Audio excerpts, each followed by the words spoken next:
εμάς όμως το πράγμα διαφέρει.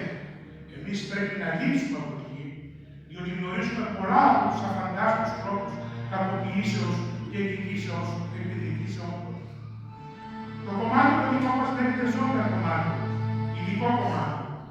Αποτελείται στην αρχή από 1000, όπου 200 Έλληνες και οι υπόλοιποι Πολωνοί και Ούγγροι, και μετά από ηρωική αντίσταση, λόγω ότι ήθελαν να αφαιρέσουν τη ζωή μας, εκτέλεσαν 800 και 100 έξω από το στρατόπεδο και οι άλλοι εντός. Έπεσαν οι καλοί μου φίλοι Βίκο Κρούδο και Μήλος Φαρών της Θεσσαλονίκης. Τώρα που ήρθε αυτή η διαταγή, θα μας εκτελέσουν και εμάς. Είμεθα 26 Έλληνες εν όλο και οι λοιποί είναι Πολωνοί. Τουλάχιστον για τους Έλληνες, είμεθα αποφασισμένοι να πεθάνουμε σαν πραγματικοί Έλληνες, όπως ξέρει να αποθάνει ο κάθε Έλληνας, δείχνοντας μέχρι της τελευταίας ευχάστητη μας, παρά την υπεροχή των Μερκούργων, ότι στα σπλένα μας ρέει αίμα ελληνικό, όπως το δείξαμε και στον πόλεμο τον Ιταλικό. Αγαπημένοι μου, θα πείτε διαβάζοντας, τι εργασία έκανα, πώς μπόρεσα να κάνω εγώ, ο Μανώλης, ή ένας οποιοσδήποτε άλλος αυτή τη δουλειά, καίγοντας τους ομοφρίσους. Το έλεγα και εγώ στην αρχή. Σκέφτηκα πολλές φορές να πω και εγώ μαζί τους, να τελειώσω. Αλλά με κρατούσε πάντα η ενδείξεις. Θέλησα και θέλω να ζήσω για να επιτυχώ το θάνατο του μπαμπά, της μαμάς και της αγαπημένης μου επιτούλας τέλει.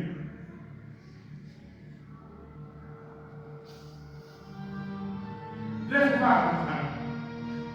Είναι δυνατόν να φοβηθώ με τα τόσο που είναι τα μάτια μου. Γιατί μου παιδιά μου αγαπημένοι σαν τη Βουλή, εάν δεν υπάρχω εγώ, να ξέρεις εσύ και όλοι οι φίλοι μου το καθήκον σας. Έμαθα από την ξαδελφούλα μου Σαΐνα Βουλή, τη θυμάσαι, αυτή που ήταν μαζί μας στο σπίτι. Ζήσει τώρα να φύγει. Ότι η Ελίνα ήταν μαζί με την αδελφούλα σου έκανε τα τελευταία στιγμάς της. Η μόνη μου επιθυμία είναι να λάβω τα χέρια σας αυτά που σας έπαιξε. Την περιουσία της οικογένειας μου την παραχωρώ σε σένα, Μίτσο, την Ήθριος Αθανασίου Στεφανίδη, με την παράκληση να πάρεις κοντά σου τον Ηλία τον ξάδελφό μου. Ο Ηλίας είναι ποέτη και να τον θεωρήσεις αγάπη σε μένα τον ίδιο. Να τον προσέχεις πάντα και αν τυχόν επιστρέψει η αγάπη Σαΐνα Βουλή, ξαδέλφη, να την προσέχεις και να κάνεις πίσω ό,τι έκανες για την αγαπημένη την ανησιά σου παράδειγμα. Διότι όλοι εδώ υποφέρουμε όσο δεν μπορεί να φανταστεί στιγμούς ανθρώπων. Να με θυμάστε καμιά φορά, όπως σας θυμάμαι και εγώ. Δεν είναι τυχερό να δω και εγώ ελεύθερη την Ελλάδα μας, όπως την είδατε εσείς στις 12 Οκτωβρίου 1944.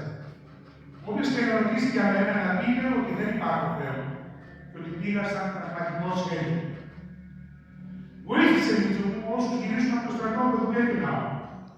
Δεν είπαμε Μίτσο μου ότι θα πεθάνει, αλλά ότι δεν θα μπορέσω να εκδικηθώ όπως θέλω και ξέρω. Εάν λοιπόν λάβεις κανένα γράμμα του συγγενώντας, να απαντήσεις καταλήλως ότι η οικογένεια Νατζαρή έζησε δολοφονημένη από τους πολιτισμένους Γερμανούς. Η Νέα Ευρώπη, θυμάσαι αυτό το όρο. Το πιάνει της μέρης μου, Μίτσο, να το πάρεις από την οικογένεια Σιωνίδη και να το δώσεις στον Ηλία, να το έχει πάνω μαζί του και να το θυμάται. Την αγαπούσουν τόσο πολύ. Και αυκήρυξες.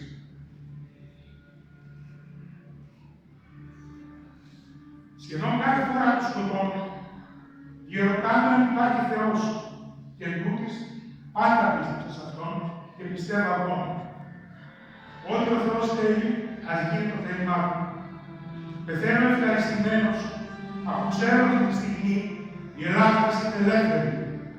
Η τελευταία του λέξη θα είναι «Ζήτω η Ελλάδα». Μαρσέλ Νατζαρή.